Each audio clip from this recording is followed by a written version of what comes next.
नमस्कार दोस्तों, आप सभी लोग का स्वागत है आपके चैनल धर्मेंद्र मैथ सॉल्यूशन में। आइए हम लोग रेलवे का प्रीवियस ईयर क्वेश्चन सॉल्व करते हैं। देखिए, पहला क्वेश्चन दिया है, निम्नलिखित में से वह कौन सी सबसे छोटी संख्या है जिसे 2800 से घटाने पर प्राप्त संख्या पूर्ण वर्ग होगी।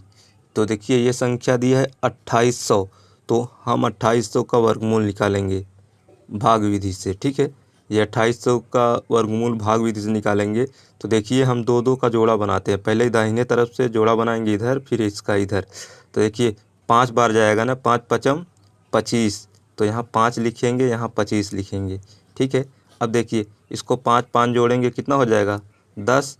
इसमें से इतना घटाएंगे, 28 से 25 घटाएंगे 3, ये डबल जीरो एक साथ उतरेगा। ठीक है, ये हो गया। अब देखिए कितनी बार जाएगा, अब 2 बार जाएगा। 2 का ये देखिए, ये गुणा करते हैं, ये गुणा करेंगे उसका तब जोड़ेंगे। 2 में 2 का इधर 2 लिखे हैं तो यहाँ 2 लिखेंगे। 2 दूनी 4, 2 जीरो में 0, 2 एकम 2, ये हो जाएगा।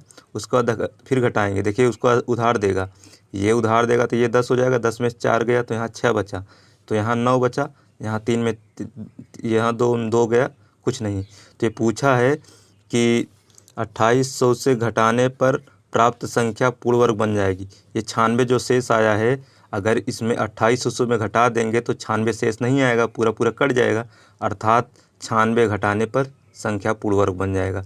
इस तरीके से ये क्वेश्चन सॉल्व होगा। आइए हम लोग देखते हैं अगला क्वेश्चन। देखिए, फिर अगला क्वेश्चन कह रहे हैं कि त्रिभुज ए बी सी में बिंदु बी समकोण है।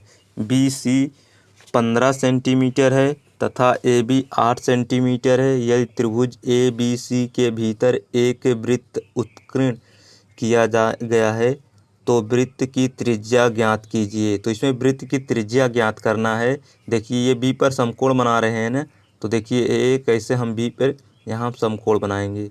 ठीक है, ये देखो, एक बी पर हम समकोण बनाते हैं ये। ठीक है, इसके अंदर कह रहे हैं कि ये देखिए ए बी सी, ये बी पर समकोण है, तो बी सी बराबर कितना दिए हैं 15 सेंटीमीटर और ए बी बराबर दिए हैं 8 सेंटीमीटर। अब देखिए, ए सी निकालना है। ए सी निकालेंगे, कर्ण स्क्वायर बराबर तो लंब स्क्वायर धन आधार स्क्वायर, तो ये 28 64 हो जाएगा। 15 15 में 225 हो जाएगा, तो इसको जोड़ेंगे, दोनों 289 हो जाएगा। तो इसका कर्ण हो जाए, निकल जाएगा 17 सेंटीमीटर। ठीक है, आप लोग निकाल लीजिएगा, हम निकाले हैं। देखिए, फिर इसके कह रहे हैं इसके एक वृत्त उत्कीर्ण है इसके भीतर, ए बी सी के, इसके भीतर देखिए यहाँ अगर केंद्र होगा, इनको छूता हुआ एक वृत्त ऐसे बनेगा। ठीक है, ये ऐसे ही एक वृत्त बनाएंगे, ये छूता हुआ। ठीक है, एक वृत्त बनेगा। तो इनकी त्रिज्याएं पूछा है, यहाँ से इसकी दूरी सेम होगी, यहाँ से इसकी दूरी सेम होगी, यहाँ से इसकी दूरी सेम होगी। ठीक है, देखिए हम इस पर एक इसको केंद्र मान लेते हैं, इसको केंद्र ओ मान लेते हैं। ठीक है, देखिए यहाँ से ऐसे, यहाँ से यहाँ तक की दूरी ऐसे डैश डैश करके ऐसे ऐसे बना देते हैं। ठीक है, अब देखिए, त्रिभुज का क्षेत्रफल होता है 1/2। त्रिभुज का क्षेत्रफल होता है 1/2 गुणे आधार। आधार क्या है 15 गुणे आधार गुणे ऊंचाई होता है, तो 8 ऊंचाई हो गया। तो 2 से काटेंगे, 2 चौक 8, 15 चौको 60, मतलब कि बाहर का क्षेत्रफल आ गया 60। ठीक, ये हो गया। तो अब देखिए, हम ये अंदर का त्रिभुज अंदर का त्रिज्या निकालेंगे। तो देखिए, त्रिभुज ए ओ बी, देखिए हम यहाँ लिखेंगे त्रिभुज ए ओ बी धन त्रिभुज बी ओ सी धन त्रिभुज बी ओ सी और धन त्रिभुज ए ओ सी। ठीक है, इसके बराबर दिया, इसका क्षेत्रफल निकालना, इसके बराबर दिया है 60। ठीक, ये 60 निकाले हैं। अब देखिए ए ओ बी, तो यहाँ भी फार्मूला लगाएंगे 1/2 आधार गुणे ऊंचाई।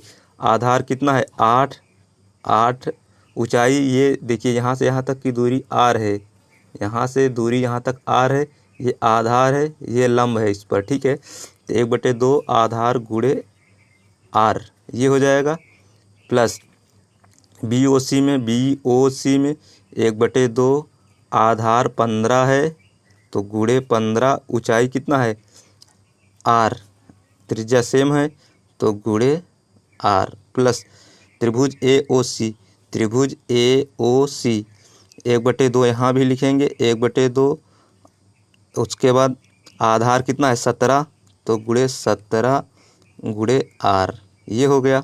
अब देखिए इसके बराबर दिया है 60, क्षेत्रफल 60 है, यहाँ 60 लिख लेंगे। देखिए यहाँ 1/2 r, यहाँ 1/2 r, यहाँ 1/2 r, तो हम 1/2 r हम कॉमन ले लेते हैं, ठीक है।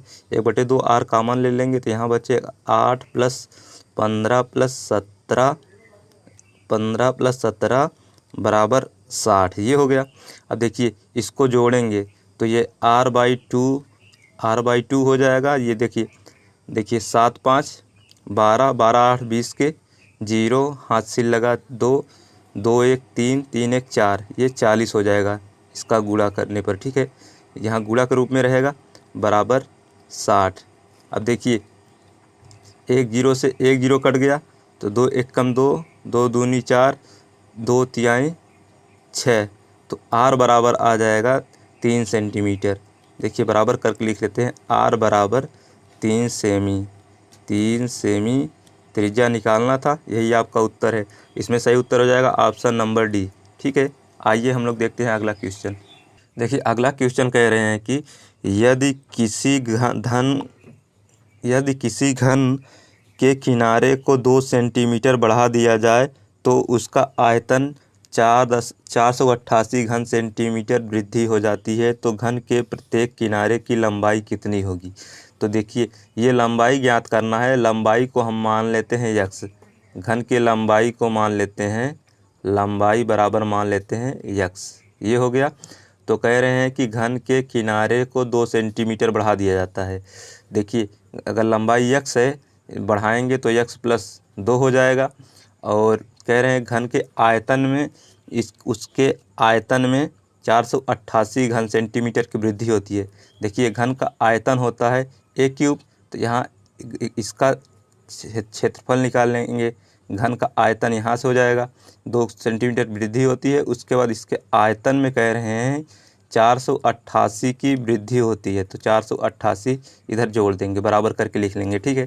फिर देखिए इधर आएगा तो देखिए यहाँ लिखेंगे x + 2 का होल क्यूब, इधर आएगा तो माइनस हो जाएगा, x³ बराबर 488, ये हो जाएगा। अब फिर देखिए x³ + b³ a + b whole cube इसमें तोड़ेंगे, ठीक है। तो इसको लिखेंगे a³ + b³ मतलब 2 दूनी 4 दूनी 8 हो जाएगा, प्लस लिखेंगे 3ab होता है, 3 दूनी 6, 6x हो जाएगा, ठीक है। 3ab एक कोष्टक में a + b, तो यहाँ लिखेंगे x + 2, उसके बाद माइनस x³ बराबर 488, ये हो गया। अब देखिए ये x³ से ये x³ कट गया, ठीक है। अब देखिए यहाँ लिखेंगे 8 प्लस इसको गुणा करेंगे तो 6x² + 6 दूनी 12x हो जाएगा बराबर 488, ये हो गया।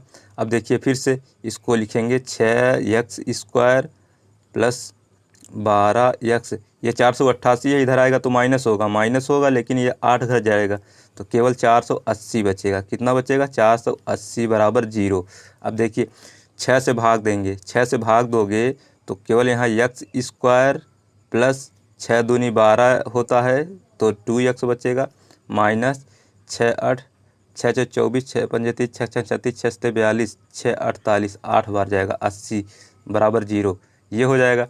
अब देखिए इसका हम गुणनखंड बनाएंगे, तो गुणनखंड बनाएंगे तो देखिए ये इसमें से 10 8 80, 10 में से 8 घटाएंगे तो 2 के बराबर हो जाएगा, तो x² + 10x minus 8x minus 80 बराबर 0, ये हो गया। अब देखिए इसका गुणनखंड में 10x, इसमें से x कॉमन है तो यहाँ x कॉमन ले लेंगे तो यहाँ x + 10 हो जाएगा, यहाँ माइनस 8 कॉमन लेंगे तो x माइनस 10 अर्धम 80, तो यहाँ भी 10 हो जाएगा बराबर 0। तब देखिए यहाँ x + 10 है, यहाँ x + 10 है, तो x + 10 कॉमन हो जाएगा, ठीक है। उसके बाद अगले कोष्टक में x - 8 बराबर 0, एक बार इसके बराबर 0 होगा तो देखिए एक बार इसके बराबर 0 होगा तो x बराबर क्या हो जाएगा, x बराबर -10 हो जाएगा, बराबर कुछ तरफ ले जाएंगे। फिर एक बार x बराबर हो जाएगा -8 है, बराबर कुछ तरफ जाएगा तो +8 हो जाएगा। x माइनस में तो लंबाई होती नहीं, तो +8 ऑप्शन नंबर ए सही है। ठीक है, थोड़ा क्वेश्चन लंबा है, बहुत अच्छे से ध्यान से देखिएगा। ठीक है, आइए हम लोग देखते हैं अगला क्वेश्चन।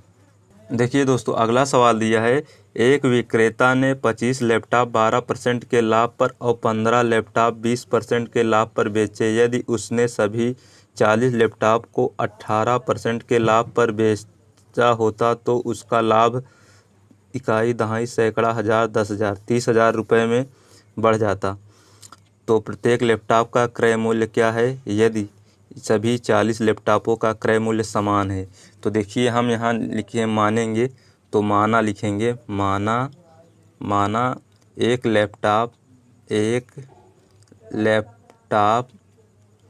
लैपटॉप बराबर मानेंगे 100 रुपये, 100 रुपये। ठीक है, ये हो जाएगा।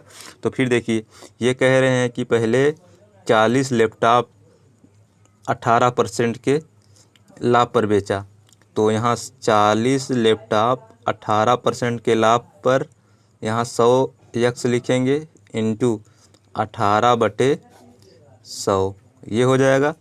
फिर माइनस का चिन्ह लगाएंगे। ठीक है, क्योंकि ये अलग रहेगा। ये 2 लैपटॉप खरीद रहे हैं ना, ये और ये 25 लैपटॉप खरीद रहे हैं, ये 15 लैपटॉप खरीद रहे हैं। तो यहाँ लिखेंगे 25 लैपटॉप प्लस यहाँ 100 हम माने हैं, तो यहाँ 100 लिखेंगे गुणे 12% के लाभ पर बटे 100 हो जाएगा यहाँ। उसके बाद फिर लिखेंगे इधर प्लस ये 25 लैपटॉप यहाँ खरीदे हैं, तो यहाँ लिखेंगे 25 गुणे 100 गुणे 20/100, ये हो जाएगा। ये 100 है। ठीक है, इसको अंदर सॉल्व करेंगे। अब इसके बराबर दिया है, देखिए बराबर दिया है 30,000, इसके बराबर लिखेंगे 30,000 हम यहाँ लिख लेते हैं, अभी बाद में हम लिख लेंगे सामने। ठीक है, ये हो जाएगा। अब देखिए ये 100 ये कट गया, ये 100 से ये 100 ये कट गया, ये 100 से ये 100 ये कट गया। ठीक है, अब देखिए हम इसको 40 और 18 का गुणा करेंगे, तो ये हो जाएगा 700। देखिए ये हो जाएगा 720x, 720x, ये हो जाएगा माइनस करके लिखेंगे कोष्टक के अंदर। इसका 12 का इधर गुणा होगा, तो 12 पंजे हो जाएगा 60 का 0 हासिल लगा, 6 12 9 24, 24 6 30, 300, ये हो जाएगा। ठीक है, उसके बाद x यहाँ लगा रहेगा।